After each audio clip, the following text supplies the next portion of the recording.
అందరికీ నమస్తే. కర్ణాటక వ్యవహారం అంతా తెలంగాణకు చుట్టుకోబోతోంది.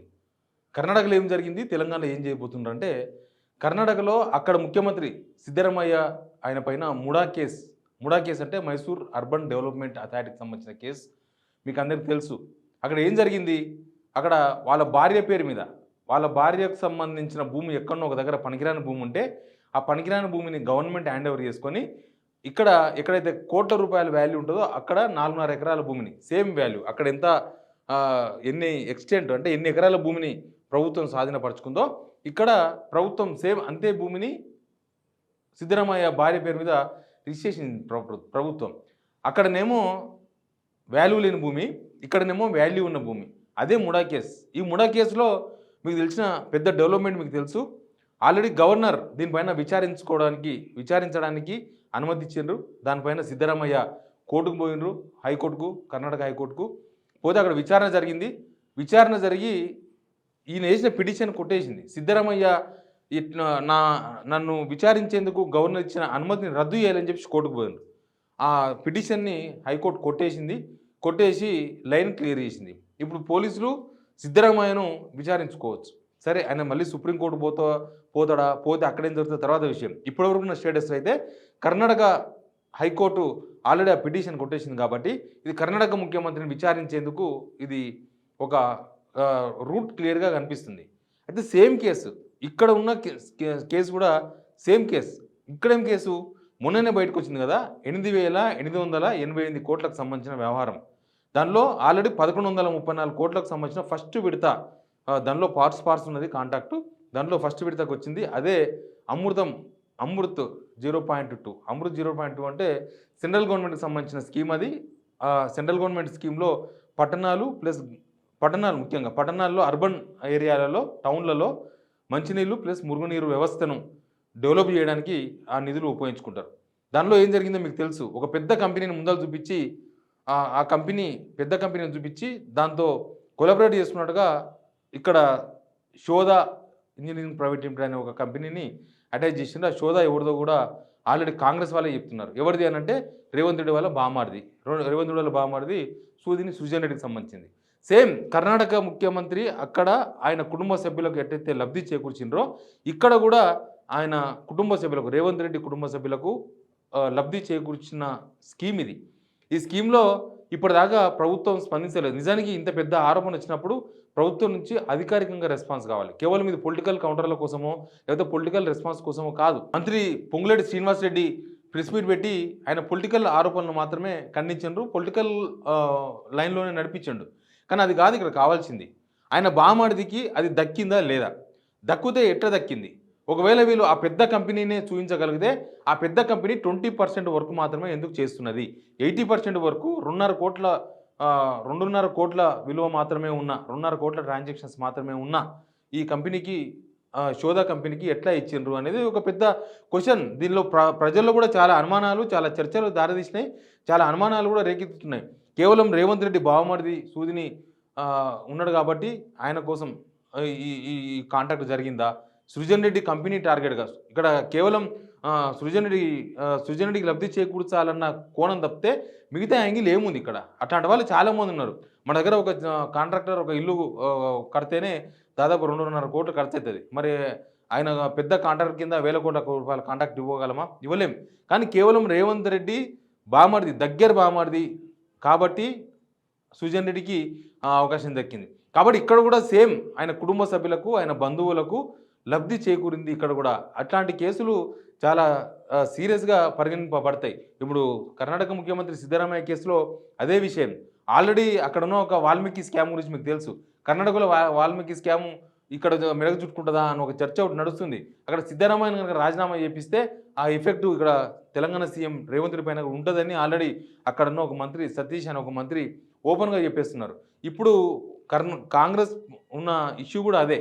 4 రాష్ట్రాల ఎలక్షన్స్ ముందు అటు కర్ణాటకలో ఈ స్కామ్ బయటికి రావడం, తర్వాత గవర్నర్ విచారణకు అవకాశం ఇవ్వడం, సేమ్ అట్లాంటి రూపురేఖలున్న అట్లాంటి వ్యవహారమే ఉన్న ఒక స్కామ్ తెలంగాణలో కూడా బయటికి రావడం, దాన్ని ప్రభుత్వం ఖండించకపోవడం అది తప్పు. నిజంగా తప్పైతే తప్పని చెప్పొచ్చు. ప్రభుత్వం నుంచి ఒక ప్రెస్ నోట్ ఇస్తే కూడా సరిపోతది. లేదు లేదు ఇదంతా తప్పు. అసలు సుజన్ రెడ్డికి ఏ కాంట్రాక్ట్ ఇవ్వలేదని చెప్పొచ్చు. కానీ ఆల్రెడీ పొంగులేటి శ్రీనివాసరెడ్డి ఆల్రెడీ దాన్ని ఏకీభవిస్తూ మాట్లాడిండ్రు. అవును సుజన్ రెడ్డి, రేవంత్ రెడ్డి బామర్దే. అయితే ఏంది? అవును ఆయనకు కాంట్రాక్ట్ వచ్చింది. అయితే ఏంది అన్నట్టుగా మాట్లాడిండు ఆయన. కాబట్టి సేమ్ అక్కడ ముడా స్కామ్ ఎట్టయితే రూపురేఖలు, దాని రుచి, దాని వాసన ఎట్లా ఉన్నాయో సేమ్ ఇక్కడ కూడా ఇప్పుడు ఈ ఈ ఈ ఈ స్కామ్‌లో కూడా సేమ్ అట్లాంటి గుణాలు, అట్లాంటి రూపురేఖలు, అట్లాంటి రుచే మనకు కనిపిస్తుంది. అమృత్‌లో సొంత కుటుంబ సభ్యులకు రేవంత్ రెడ్డి బెనిఫిట్ చేసే ప్రయత్నం చేసినట్టుగా కనిపిస్తుంది. ఇది ఇక్కడితో అయిపోలే. కేవలం అధికార పార్టీకి సంబంధించిన వాళ్ళు కేవలం పొలిటికల్ ఆరోపణలుగా ఖండించడమో, లేకపోతే పొలిటికల్ ఆరోపణలుగా దానికి ఏదో ఆన్సర్ చేసే ప్రయత్నం చేస్తున్నారు. అది కాదు. రేపు నాడు నిజంగానే దీనిపైన కేటీఆర్ సీజే దగ్గర పోదామంటున్నారు. CJ high court chief justice. ఒకవేళ హైకోర్టు చీఫ్ జస్టిస్ కాకపోతే సెంట్రల్ విజిలెన్స్ కమిషన్ దగ్గరికి పోతాం, సీవీసీ దగ్గరికి పోతామంటున్నారు. సీవీసీ ఒకవేళ సీరియస్గా తీసుకోవాల్సిన సిచ్యువేషన్ వస్తే సేమ్ కర్ణాటక సిద్ధరామయ్య లాగానే ఇక్కడ రేవంత్ రెడ్డి కూడా ఆ కేసులో ఇరుక్కునే అవకాశం ఉందని కొంతమంది నిపుణులు చెప్తున్నారు, అడ్వకేట్లు చెప్తున్నారు. ఖచ్చితంగా ఆ స్కీము ఈ స్కీము రెండు ఒకటే. అక్కడ కూడా కుటుంబ సభ్యులకు లబ్ధి చేకూర్చారు, ఇక్కడ కూడా కుటుంబ సభ్యులకే లబ్ధి చేకూర్చే విధంగా ఇక్కడ కూడా వ్యవహారం అంతా కూడా జరిగింది. నిజానికి ఇది టెండర్స్ క్యాన్సిల్ చేసి ఆల్రెడీ టెండర్స్ అయిపోయినాయి అమృతిలో. దానికి మళ్ళీ టెండర్స్ క్యాన్సిల్ చేసి మళ్ళీ కొత్త టెండర్స్ పిలిచి ఒక కంపెనీని ముందలు పెట్టి తర్వాత నెక్స్ట్ ఒక చిన్న కంపెనీకి దానికి అటాచ్ చేసి అసలు వర్క్ అంతా కూడా ఆ చిన్న కంపెనీ చేసే విధంగా ఆ పెద్ద కంపెనీకి ఏమైనా నామినల్గా ఉన్నట్టుగానే దానిలో మొత్తం రూపొందించారు. కాబట్టి ఇక్కడ కూడా సేమ్ సిద్ధరామయ్య బాటలోనే ఇక్కడ రేవంత్ రెడ్డి నడుస్తున్నారు అన్న ఆరోపణ పొలిటికల్ సర్కిల్లో నడుస్తుంది. కుటుంబ సభ్యులకు లబ్ధి చేకూర్చడం చాలా డేంజర్. మనకు ఎక్కడంటే జార్ఖండ్ ముఖ్యమంత్రి హేమంత్ సోరెన్ కూడా అట్లాంటి కేసులోనే ఇరుక్కున్న సంగతి కూడా మనకు తెలుసు. ఆయన కూడా ల్యాండ్ స్కామ్లో ఇరుక్కున్నాడు. ల్యాండ్ స్కామ్లో ఆయన కూడా కుటుంబ సభ్యులకు అక్కడ లబ్ధి చేకూర్చే విధంగా, కుటుంబ సభ్యులకు ఆయన భార్యకు లేకపోతే వాళ్ళకు సంబంధించిన కొంతమందికి లబ్ధి చేకూర్చే విధంగా అక్కడ ఒక ఒప్పందం జరిగింది అనేది ఒక ఆరోపణ. నిజానికి ఆ కేసు కూడా కొత్తదేం కాదు, చాలా పాత కేసు. కానీ ఇప్పుడు వెలుగులోకి వచ్చింది జార్ఖండ్ ముఖ్యమంత్రి ఇప్పుడు ముఖ్యమంత్రిగా ఉన్నారు హేమంత్ సోరెన్ను ఈడీ అరెస్ట్ చేసింది, ఆయన రాజీనామా చేసిండు. తర్వాత చంపై సోరెన్ను ముఖ్యమంత్రి చేసిండ్రు. తర్వాత మళ్ళీ ఆ బెయిల్ తీసుకొని జైలు నుంచి హేమంత్ సోరెన్ బయటకు వచ్చిండ్రు. మళ్ళీ ఆయన నా ముఖ్యమంత్రి నేను తీసుకుంటాను ముఖ్యమంత్రి పదవి తీసుకున్నాడు. తర్వాత చంపై సోరెన్ బీజేపీలో చేరిండు. నన్ను అవమానించిండ్రు. ఆయన జైలుకు పోతే మాత్రం నన్ను ముఖ్యమంత్రి పెట్టి ఆయన రాగానే మళ్ళీ తీసేస్తారా అని చంపై సోరెన్ వెళ్ళిపోయిండు. ఇది అక్కడ ఉన్న రాజకీయ ఎపిసోడ్ అంతా కూడా అందరికీ తెలుసు. బట్ ఇక్కడ తెలంగాణలో కూడా సేమ్ జార్ఖండ్లో ఎట్లా జరిగిందో, కర్ణాటకలో ఎట్లా జరిగిందో సేమ్ కుటుంబ సభ్యులకు, దగ్గర బంధువులకు లబ్ధి చేకూర్చే విధంగా ఇక్కడ సీఎం రేవంత్ రెడ్డి గారు వ్యవహరించారు. అందుకే ఈ స్కీమ్ లేకపోతే ఈ స్కామ్ ఏదో ఒకటి, ఈ స్కీము లేదా ఈ స్కామ్లో ఇక్కడ రేవంత్ రెడ్డి ఒక ముఖ్యమంత్రిగా ఉన్నారు కాబట్టి ఇదంతా ఆయన మెడకే చుట్టుకునే అవకాశం ఉందనేది కొద్దిమంది చెప్తున్నారు కాంగ్రెస్లో ఉన్న వాళ్ళు. మిగతా మంత్రులు ఎవరు ఎందుకు స్పందిస్తలేరు? పొంగులేటి శ్రీనివాసరెడ్డి కూడా ఆ రోజు ఒక్కరోజు చాలా హడావిడిగా స్పందించాడు. తర్వాత మళ్ళీ ఆయన కౌంటర్ చేయలేకపోయాడు. తర్వాత మిగతా మంత్రులు ఎవరు కనీసం నోరు విప్పుతలేరు. ఫైనల్గా ఈ స్కామ్ బయటకు వచ్చిన తర్వాత మిగతా మంత్రులు లేకపోతే మిగతా ఎమ్మెల్యేలు కొంత ఆశ్చర్యానికి లోనట్టుగా చెప్తున్నారు. ఇది ఎప్పుడు జరిగింది? ఇది మాకు తెలియకుండా జరిగిందా? ఇది వీళ్ళకు కూడా కేవలం ఆ పెద్ద కంపెనీ మాత్రమే తెలుసు. కానీ పెద్ద కంపెనీ వెనుక ఉన్న ఈ చిన్న కంపెనీ 80% టెండర్స్ మొత్తం వాళ్ళే పూర్తి చేసే విధంగా చేసిన ఒప్పందాలు ఇవన్నీ కూడా ఏం తెలియదు వాళ్ళకి. ఇదంతా కూడా ఆ పెద్ద కంపెనీ, ఆ పైప్స్ కంపెనీ సెబీ వాళ్ళకు అంటే షేర్ మార్కెట్ వాళ్ళకు ఇవన్నీ కూడా షేర్ మార్కెట్కు ఇన్ఫర్మేషన్ ఇస్తున్నారంటే అవన్నీ కూడా లిస్టెడ్ కంపెనీ. అది లిస్టెడ్ కంపెనీ కాబట్టి వాడు షేర్ మార్కెట్కు ఇన్ఫర్మేషన్ ఇచ్చిండు. కాబట్టి ఆ విషయాలు కూడా బయటకు వచ్చినాయి. లేకపోతే ఆ విషయాలు తెలిసే అవకాశం లేదు. ఇదంతా జరిగినప్పుడు ఇదంతా ఎప్పుడు జరిగింది? ఫిబ్రవరిలో జరిగింది. ఒకవేళ ఫేర్గా జరిగి ఉండింటే ఇది ఖచ్చితంగా దీనికి సంబంధించిన వివరాలు ఇప్పటికే ప్రభుత్వం బయట పెట్టేది.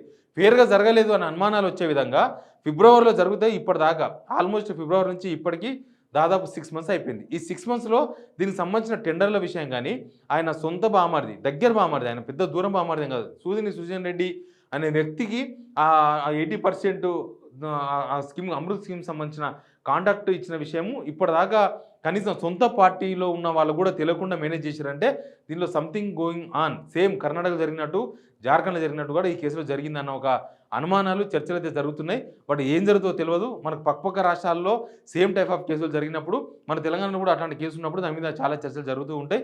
ఏం జరుగుతుందో చూద్దాం. బట్ ఈ కేసు కూడా సిమిలర్గా సిద్ధరామయ్య కేసు, అటు జార్ఖండ్ ముఖ్యమంత్రి హేమంత్ సోరెన్ కేసు తగ్గకుండా దాన్ని సరిపోలుతూ ఉందనేది చాలామంది అభిప్రాయం. Please subscribe signal TV.